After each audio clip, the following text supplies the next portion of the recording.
friends, and welcome to the Dance Principles United podcast. Hello, lovely Beck. How you doing, my friend? I am super awesome. Excited to be with you as always, Amanda. How are you going? I'm good. I've had a great week. I had a weekend off, which was so nice. It doesn't always happen. A bit of dance mum lifing, but generally a bit of a weekend off and reset and ready to go. What about you? How's your week been? Yeah, really good. I've had the incredible Shannon Atkins at my studio. I just Oh, I love love her so much. She's doing some troops and solos for us. Went out for dinner last night, had a few drinks with her. It was amazing. Oh, so good. I'm so glad to hear that. So, today we're talking a little bit about parents, right? Because parents are the hardest bit of running the studio. Do you feel like that? I do, and it's something that Shannon and I were talking about last Mm, night is that every studio owner says they love the studio, but they hate the parents, or the parents are always the hardest part. And they are like, yeah, they are definitely one of the hardest parts, right, Amanda? absolutely. I think we hear that time and time again that running a studio is great except for the parents. And like Mm. such a negative way to think about it, like to start with, I want to put that out there. But we wanted to give you some tips today on the best way to deal with those difficult conversations and those parents and when they complain, because it happens to all of us, right? Absolutely. And I have to say, like, the complaining never stops. I've had the studio for 21 years now, and it's never ever going to stop. It's just, you know how, like, we say that, like, it's how you react to something. You Hmm. can't ever change the parents complaining. You can be the best studio owner on earth and do the most incredible things for every single child, and you will still have a parent complain. So Yeah. you kind of have to change your reaction rather than changing the situation. Absolutely. And you know what? They're customers and they're paying customers. And they're allowed to have an opinion. They're allowed to have feedback and thoughts. I actually would be concerned if you didn't have parent feedback True. personally, because I think that actually means that they're not engaged, which means they don't stay. Because I tell you what, things I don't give feedback on, things that I don't care about. If I Mm. have no care factor whatsoever, which also means I'm probably just going to up and leave without telling anyone anything, that's when I don't give feedback. I give feedback when I care about something, when I am invested in it, when it's, part of, our identity, our life. I don't know. Do you feel like that? I know you're the one who calls the manager over, but generally it's when you're invested in it, right? I've just dropped That's you in on the podcast. Well, it's true because I hate bad customer service, and I Mm. always do, like, I always call a manager over and say I want to, I just think if you're paying great money for something, you should complain about it. But anyway, that's completely digressing. But I it's true though. Like, I think, Yes. I don't know. I feel like I was so bad at this when I first started my studio, Amanda. Like, I took Mm. everything to heart. I would cry all the time over parents complaining. I'd avoid confrontation with any parents who I heard through the grapevine that were complaining. I'd overthink it. I was really bad for my mental health and really destructive, actually. Were you like that? Oh no, Yeah. you were never like that. No, I was absolutely like that. And I still couldn't be like that. What do you mean, was I like that? Of course. I just don't imagine you crying over a parent. Oh, no, absolutely. Like maybe not actual literal tears, but the same feeling as crying. I don't cry. I don't actually shed literal tears. But that's like a whole nother thing for my psychologist, I feel. But Unless you're watching a Disney movie, right? And unless then I'm watching a Disney movie, then I'll just like shed all the tears. Anyway, we're really like just discussing all of our psychologist issues right now on the podcast. Um, we're all friends, right? Hopefully, you're all friends. But yes, I 100% would overthink those, stay up late at night thinking about that conversation, replaying it in my head, the different ways I could have said it, or even if I hadn't, here's what's even worse than that is I haven't actually had the conversation yet. And I'm like spending way too long thinking it over. What am I going to say to them? Oh my God, it's going to be, and always thinking worst case, right? And it becomes destructive behavior and destructive because obviously it's not great for your mental health. It's not great for your work-life balance or any of those things, but also destructive to your business, because I've been there where I haven't done the things I need to do to grow my business because I'm so caught up on, oh my God, I'm so stressed about this parent. I've got to call them. I've got to do this. I don't know. You agree? Yes, totally. And Mm. it consumes you. It totally Mm. consumes you. It's all you can think about.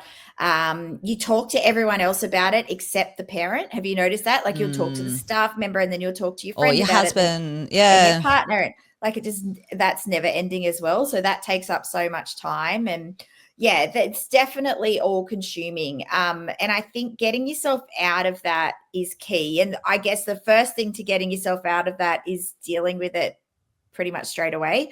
And I'm Absolutely. not talking about being reactive. I know picking up Mm. the phone and being angry with the parent is not the way to do that. I've done that before as well. But thinking about it for 5 to 10 minutes and then picking up the phone is, in my opinion, the best way to do it. And it's hard, like, Mm. it's not easy. You don't want to deal with it, but I think that's the best way to go. That's what I try to do anyway.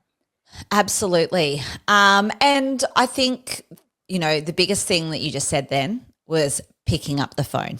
That Mm. was the biggest thing that you just said to me, because we know that these complaints, feedback, whatever it is, they generally are an email or a heard it through the grapevine kind of conversation, right? Most people, they like to hide behind their keyboard. I don't know. Do you find that? Do you get the emails at 10 o'clock at night and the Facebook messages at 10 o'clock at night that people are hiding behind their keyboard and being keyboard warriors? But picking up the phone can really disarm the person and actually hear their tone of voice, because sometimes it's just misunderstood in an email. Yes, absolutely. And I think also, just think, I always try and think of the parent now when I Mm-hmm. see these things. And I think they probably, if they are emailing you at 10 o'clock at night, they've probably had a really upset kid who's Mm-hmm. possibly gone to sleep crying over some Mm-hmm. situation. And then they're really peeved off about it. And so they're like, I'm going to write this email now. So they're being quite reactive about it. But I do get that. Like, you don't want your kid to be upset and Of crying. course And not. yeah. Absolutely. There's nothing worse than having your child upset, regardless of why. And it's so easy to find someone to blame sometimes, right? Yep. But I do love the picking up the phone. So our tip number one is pick up the phone. Do not email back. Do not email back. Do not email back. Please pick up the phone. I think that is I couldn't say that enough times, because I think it really changes the conversation, and being fast about your reaction as well. Don't get me wrong. Do not pick up the phone at 10 o'clock at night, but you shouldn't have been checking your emails at 10 o'clock at night, but do pick it up at 9 a.m. Do you want to talk about boundaries a little bit, Beck? Because I think that's a big part of it as well. Yeah, definitely. So I think when I really made the choice to not be a crying heap on the floor every time this Mm, happened, I put some really clear boundaries in my head. So the main one, and it might sound a bit silly, but the main one is, I don't call them parents anymore. I call them clients. And that for me made a big difference, because I wasn't as emotionally attached to the situation. Did you ever do that? I think that is so, so clever. Absolutely. And if you're listening to this, just to me, that is just a big, whew, moment in that, because calling them parents, gives this emotional connection. You know what's weird? If you talk to anyone outside the dance industry and you're like, oh, my parents were complaining, does everyone think that you're talking about your literal mum and dad? No one, Yes. that's a really weird thing to say. My parents are all complaining, or, oh, the parents were, whatever that is. People literally think you're talking about your mum and dad, which has a very different emotional connection. And maybe that does affect our headspace. Yeah. As I'm listening to you, I'm thinking even the kids or students. Like, 'cause if you talk Mm, about your kids, that's again another, whereas you talk about your students, it's just a very different. mm. I love that. That's really smart. Mm, And I think it's mm. just putting in those boundaries that you need to create that kind of line doesn't mean they're not important. Clients are important, but they're also clients. They're not Yes. your literal parents. They're not emotionally attached to you. They're clients. And I think that that's a really important distinction. And I think that's a great boundary. What other boundaries do you kind of put in place around that, Beck? Look, I think this might not be completely on track, but I think saying if a student wants to leave that I send them with love, because I used to get so upset and I'd be like, I've done so much for them. You know, I can't believe they're leaving, blah, blah, blah. Whereas now that I'm a bit older, I'm like, okay, I'm not going to be everything for everyone. Yes. And there's going to be times when either I can't give them what they need or want, or they feel that They I don't want it can't give from you. them. Yeah. They don't want it from me. And I think, I've lost some really big students that I've done a lot for, and probably haven't done it in the best way. But now I think it's a different headspace with that. And I do think that makes talking to parents easier To because clients. Wait a second. Talking to clients. good. I like that you pulled me up on that. Talking to clients easier because it just makes it, again, less emotional. Yeah, I love that. And I think it's, that sweetest peach analogy and all of that kind of thing is so important. I had a big moment where I changed my headspace around that I give without expecting to receive. Yes. And that was really big for me because I felt like every time, we had a client leave or a staff member do the wrong thing, I would naturally always go to, but don't they know what I did for them? Don't they know that, I gave them that solo lesson the other day for free, that I rocked up to comps at 7 a.m. in the morning, that I. And when I changed my headspace and I made that decision, and I actually so clearly remember making this decision over a specific client, and I remember sitting at the cafe on a Saturday morning after I'd had the worst week after losing this client, and I was just devastated I'm like, you know what? I could change and not give because that would obviously I gave this client that left, it was the client that I gave everything to, right? Mm-hmm. It was the one that I, drove home from the comps and I, blah, blah, blah, blah. And I'm like, it doesn't matter how much I give. People are sometimes going to go, hey, you know what? I'm going to go to the studio down the road. I couldn't have possibly done more for this kid if I try. I can see you smiling because you've been there too, right? Yeah, and we all so have. many times. And I sat in the cafe on that Saturday morning after I'd had the worst week because this client had left. And I thought I could either change about not giving them anything because then I wouldn't feel like this, and that's not what I want to be. I don't want to be that person. I like, giving to people. I like being generous with my time, with my energy, all of those things. Or I can just start giving and without the expectation of receiving something back and change my mentality around, okay, so I'm still going to drive, the kid home if you had to. Obviously, this was, a long time ago when that was probably more appropriate. Or give the free solo lesson or, spend the extra time on the phone with the mum. But I'm not then going to go, why did that person leave? Because I gave so much because I don't want it. You know what I mean? Does that make sense? Absolutely. And also not giving so that they stay. Because when you're giving them free this and free that, and then that so they don't leave. Yeah, that never works. I've done that Absolutely. so many times. I agree. If you're going to give them anything, you've got to go, I'm not expecting anything in return from this, including their loyalty. Mm-hmm. Absolutely. You just put that so much more succinctly than I did. I love that because that's exactly what I meant. Yeah. You can't buy loyalty. Exactly. It doesn't work like that. It doesn't work like that. So I think putting those boundaries in place with yourself is really important to protect your mental health. Obviously, we can talk about things like not checking your email at night. Get your bloody email off your iPhone. It's just annoying. All of those things. But you need to really just think about how you react to the situation. And I think that's the biggest thing. So let's talk about actually picking up the phone and how that conversation goes, right, Beck? Yeah, well, I thought I'd tell everyone a little story that happened through the school holidays. We just had school holidays in New South Mm. Wales, and one of our 6 and under parents emailed and said she's very disappointed. She used the word disappointed. Also, I take this class, so just want to put that out there. Yep, you're the teacher. Yep. I'm the teacher.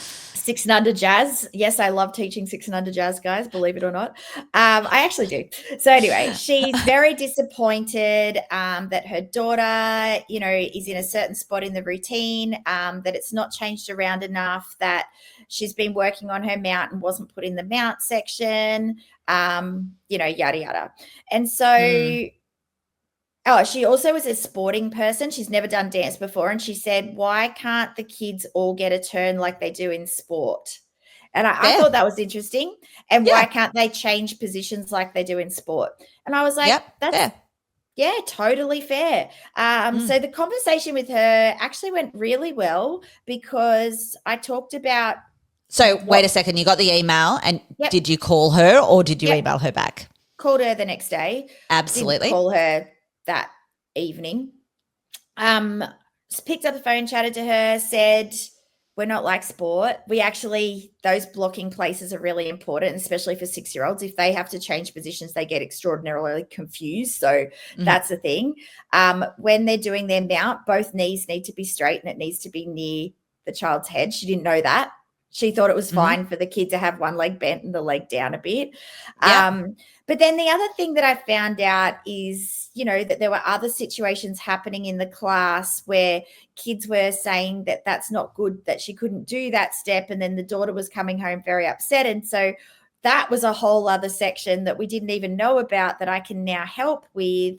But at the end of the day, what I ended up doing, because this parent was very emotional about it, like her kid was really hurting and she was really hurting and I didn't want that. So I've got a junior teacher taking her for some technique lessons after their class just to help her she was like, I don't know what to do with her at home. I don't know how to help her stretch. Can you help me with that? So this junior teacher is going to come in, help her with how to stretch and get the technique so the child can be upskilled. Great solution. Awesome. And by talking to her, you actually got to the root of the problem. The root of the problem wasn't really that you hadn't put her in the front. That wasn't actually the problem. The problem was actually, and correct me if I'm wrong from what you just said, the root of the problem was that she didn't know how to get her daughter better and help her daughter because her daughter wanted to be able to do mounts, for example, better. That was one problem. And the other problem is that perhaps there was a little bit of like teasing going on in the class or her daughter feeling that way in the class. Is that right? Correct. Exactly. And here's the thing. So not what she wrote. Sorry, you go. Exactly. So old Beck would have read that email, written back a cranky email going, that's not the case and you don't understand and blah, blah, blah. And then now Beck picks up the phone, talks to them, understands that the parent is obviously cranky and angry about a situation, and then explains why we do things the way we do, and then finds a solution. It's a very different way of looking at it. Absolutely. And I think the hardest part of that is calling, and I presume this is what you did with this mum, is letting them speak. Let them say their piece. And I know sometimes that's hard to hear, but if you just called and gone, hi, I'm calling to talk about this email, you don't understand, you blah, blah, blah, blah, blah, and it was all you talking, then you wouldn't have actually got to the root cause of the problem, which is no different to emailing, right? It's just talking at them rather than letting them talk. Yes. And I think that's the very big difference. It is. And as a team at Pause, when parents complain, I always say to them, and I know I say this all the time on the podcast, but it's so important to listen to parents and to go, why are they thinking this? Why are they feeling this way? What has happened to create this? Rather than going, they're wrong, we're right. Because it's not the case. They're complaining for a reason, and we need to self-reflect always and go, okay, what have we done wrong as a team or as a teacher or as a business or whatever it might be, and then try and find a solution and chat to them about it. Yeah, I love that. And obviously in this case, it wasn't that you've positioned her wrong. That wasn't the issue, which is what she was but seeing how you could help her was where you could go with this. So I'd love to know how you start the conversation around that. For me, when I'm coaching people, I always suggest the conversation goes, "Hey, Mrs. Smith, thank you so much for your email last night. Hey, I just wanted to call and can you tell me a little bit how Susie's feeling?" Yep, exactly And like let that. them talk. Is that what you do? Yeah. Yeah, thanks for your feedback is the wording we use, but yes, Mm-hmm. exactly like that. And exactly what you said, like how are they feeling? I always also like say, how can we support you more is a great thing to say to people. Like, Mm, because it's like they're angry about something. Okay, how can we support Susie more with that? What what that's a great what one. can we do as a team to help support her? Yeah. What would make her feel more comfortable? What would Mm, she like, something like that. I really like, and if you're listening to this going, I literally don't know how to have this conversation, which I think there probably are people, Beck, that oh gosh, yeah. I don't know how to have this conversation. It's, I actually get them to restate the problem rather than going in with like, oh, I read in the email that you're not happy with her positions, because that's putting the idea in their head. I think it's very important for them to restate the issue, because sometimes they will say extra things and then ask questions. I presume this is how you got to this thing as well. You went, oh, so tell me a little bit about little Susie. Is that right? And then ask more questions about it? Yep, absolutely. And let the parent, yeah, it took a while for us to get to the crux of it, to be honest. Mm-hmm. But yes, definitely just me saying, how's she feeling? What's happening? Mm-hmm. And I how did don't, that yeah. make her feel? If Mm, being a bit of a mm. psychologist now yourself, and Well, you have oh, to that's a be. shame. Yeah, Yeah, absolutely. you Because have to usually it's be. something going on with them, right? Like usually Yep. there's more to the story. And I always think that as well. I generally think that most parents don't just call and complain because there was obviously a very, we're talking about majority, but because there was one issue. They might be discussing one issue, but it's because something has put them offside. There's been a few things that have led up to the one issue. Yes. And yeah, I think that's a big part of it, right? Yes, and I think we have to remember that parents avoid confrontation as well. So this wasn't the first time or the second time or the third time or the fourth time that there'd been probably this little girl coming home upset. This was probably the Mm, seventh, eighth, ninth time. And that's the thing, like the first time the mum was probably like, it's fine, it's fine, it's fine. And then, it's that so when they get to you, they're really quite angry mm. because they do the same. They avoid the confrontation with it, right? Absolutely, absolutely. I think there's so many great tips in there. Hey, before we finish up, Beck, around this, I would love to share that we also have a great AI tool. I would love to give this to our podcast listeners. If you're keen, drop us a message and I'll send it to you. It is something we gave to our Studio Growth Club members. When was it? When we were in Noosa, Retreat. wasn't it? Retreat in September last year. September. Yep. It's called Delilah Difficult, and Delilah helps you plan difficult conversations and gives you a bit of a pep talk. I know a lot of our members use it all the time. I know your team use it too, Beck, I do. and it's a great AI tool for that. So if you're interested in getting your hands on that, comment difficult in the on our podcast link on Instagram. I'm sorry, I just struggled with that. I'm just getting my head around what we're actually doing. But if you comment the word difficult, I don't want to do Delilah because I just thought about that and I thought that's way too hard to spell. So difficult, and we'll send you the link to that little AI bot. Love it. That's such an amazing tool, actually. It really helps everyone. So, yeah, thanks, Amanda. You're awesome. Absolutely. You're awesome, Beck. It has been so lovely to have you guys. Thank you so much for listening to the podcast. We can't wait to be back in your ears next week. Thanks, friends. Bye.